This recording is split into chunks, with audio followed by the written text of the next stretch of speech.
Donnie and Dolly. The team is supported by ableauctions.ca. Closing your business? We can help. Tuesday, and all of our guests today, including TSN Scouting Director Craig Button, standing by, brought to you by our title sponsor, Able Auctions, ableauctions.ca. As we go to Calgary and bring in Craig Button. Craig, thanks for doing this, sir. How are you? Do I look like Jim Harbaugh? I'm trying to harness my inner Jim Harbaugh.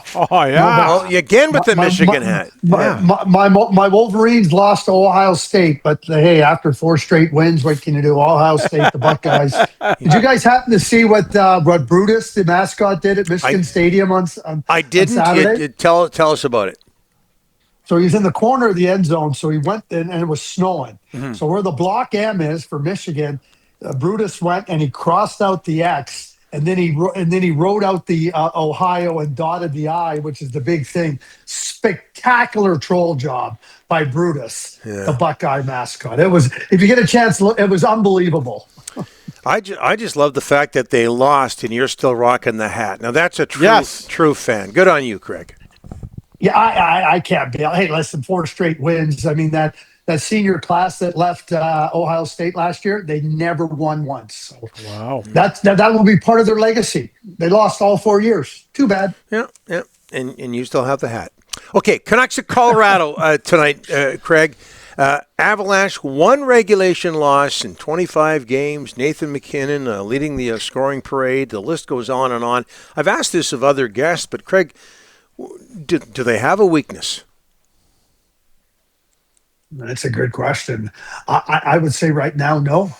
And I was there Saturday for the Montreal game, and the Friday game that Colorado played against Minnesota, boy, that was playoff intensity. That was playoff level, competitive spirit. And it was real impressive. And lots of great goaltending, lots of real good scoring chances, and the goaltenders were excellent.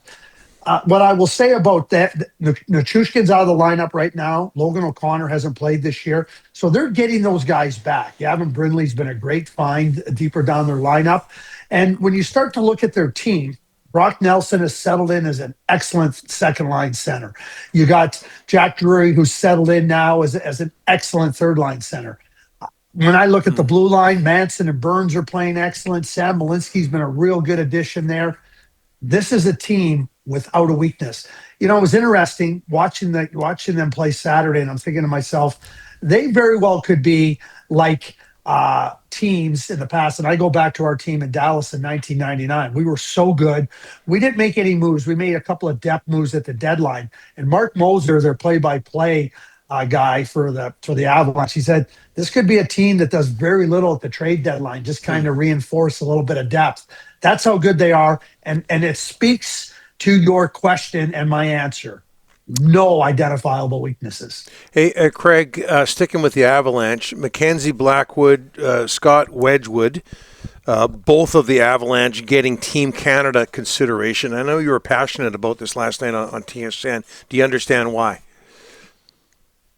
Understand why? Do people understand why Scott Wedgwood should not be a candidate? Well, tell us. I don't care about if it was as easy as just picking out the numbers, anybody would pick the team. The guy's never been a number 1 goaltender in the National Hockey League. All he's had is mop-up duty, very little of it in the Stanley Cup playoffs. And now you're going to take a guy and put him on your Olympic team? Like, it's ridiculous that anybody would even suggest it. Hey, Craig. And what about Blackwood, Craig? Sorry. Yeah. Oh, yeah, well, Blackwood's right in contention, as he should be. Sorry. He's been a number 1 goaltender. He's been a really good goaltender for one of my biggest things, and I expressed this last night on Jay, is that, you know, when you think about Binnington, he deserves every grace to go into the net based on what he did at the Four Nations, based on his body of work over a period of time. In 2002, the starting goalie was not the finishing goalie. Curtis Joseph started, Marty Brodeur finished. 2 Stanley Cups at that point in time for Marty Brodeur. And coming on, and you know, you think about it. And then in 2010, the guy that started didn't finish. Marty Brodeur, 3 Stanley Cups at that time, and Roberto Luongo took over.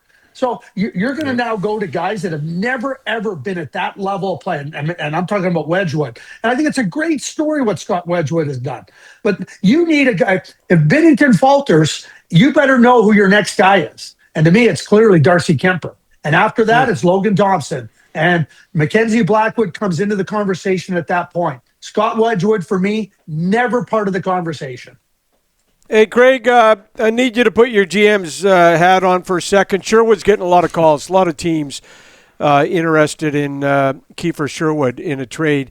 What would you want back for him? Like, Canucks want a young player. They're getting picks, prospects, probably some other teams' junk as well. But what would you as a GM want for Sherwood?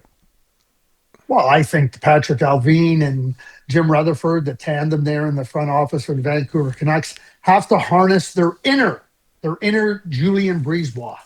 When Julien Brisebois looked at his team and he said, wait a second, I need some hardness. I need some competitive spirit. He traded for Blake Coleman. He gave up Nolan Foote and a first-round draft pick.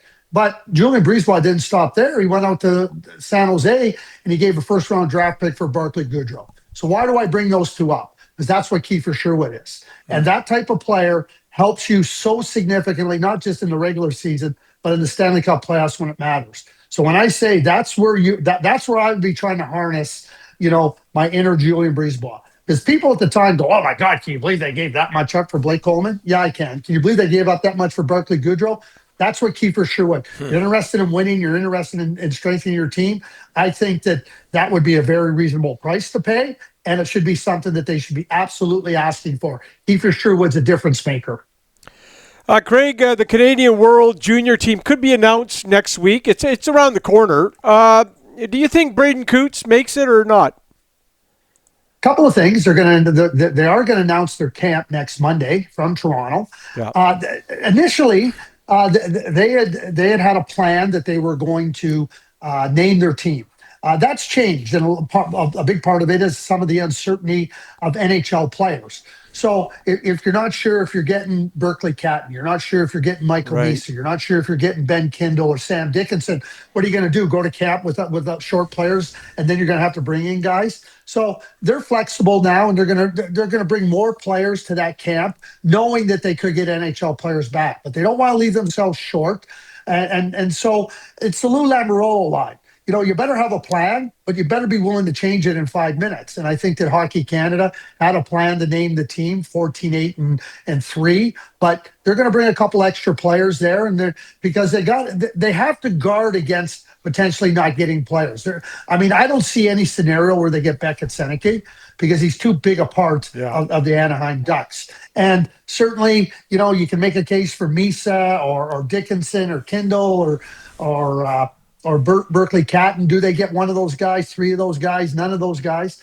Now, to answer your question, do I think Braeden Cootes deserves an opportunity to go to that camp and be part of the Hockey Canada? No question. No question whatsoever. He's a strong player. He's a good player. And I'll say this. I would be very surprised if he isn't one of the players named in the forward group next Monday. Craig, local kid, not a kid anymore, and his 1,000th game didn't go the way he wanted it to. But did you expect Brendan Dillon, undrafted in the Western League, undrafted in the NHL, to play 1,000 NHL games? No, I don't think anybody did, and I don't think Brendan did either. He said, I was hoping to get one, and he got 1,000. What a clip. Well, it really is, isn't it? And I think it's a good message to young players. Just because you don't get drafted doesn't mean you're not worthy of being an NHL player. Brendan went through a number of drafts, but he kept improving. We see this time and time again where players might not get drafted as high as they thought they should have. We see players not get drafted to go on to be really good NHL players. In some cases, Ed Belfour, Curtis Joseph, Ed Belfour's in the Hall of Fame, never drafted. Curtis Joseph, never drafted, free agent signing. Chris Kunitz, never signed, 5 Stanley Cups to his name. There's not just one path to the NHL. And I think Brendan Dillon is a great example. Keep improving your game. Keep believing that you can do it. Keep developing. Brendan did that. He not only did that to earn an NHL contract, he has continued to do that over the course of his career. And the way he's played, the way that he has always worked to improve his game, that's how you get to 1,000 games. Congratulations to Brendan Dillon. And one more, Craig, if you don't mind. I don't know if you want to tackle this at all, but Carter Hart expected to start for Vegas tonight. versus Chicago. Given the situation, it's well documented. Are the Golden Knights the right organization for him? I think absolutely the Golden Knights are the right organization for them.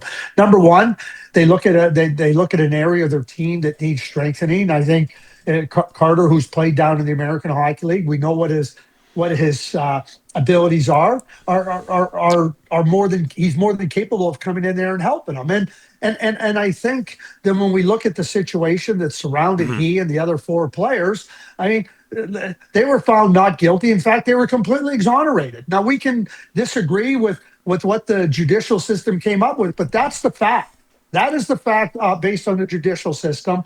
And so Carter Hart now gets another opportunity, and I think the Vegas Golden Knights are a good fit for him.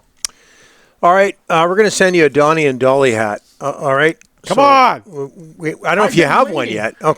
I don't, and I've been waiting, and I don't know why I don't have one. Because I would happily wear it on the show. Well, hopefully it'll be on the way, Craig. I'm not in charge of those things. Ryan is. Ryan is charged. We'll get it to you. I have a mug. I do have a mug, a little traveler mug. So, maybe I should have that up holding in my hand. I can't put it on my head. But a hat would be nice, you guys. And just so you know, I'm a Michigan guy, and I'm not giving up on my Wolverines just because they lost the game to Ohio State. You got to stick with who you believe in. I believe in you guys. I'm always going to stick with you. Yeah. You have to stick who you believe in? You're telling that to Vancouver hockey fans? Yeah. Of course. Yeah. Craig, thanks for this. Next week. For sure. Look forward to it. Thanks. Go Blue.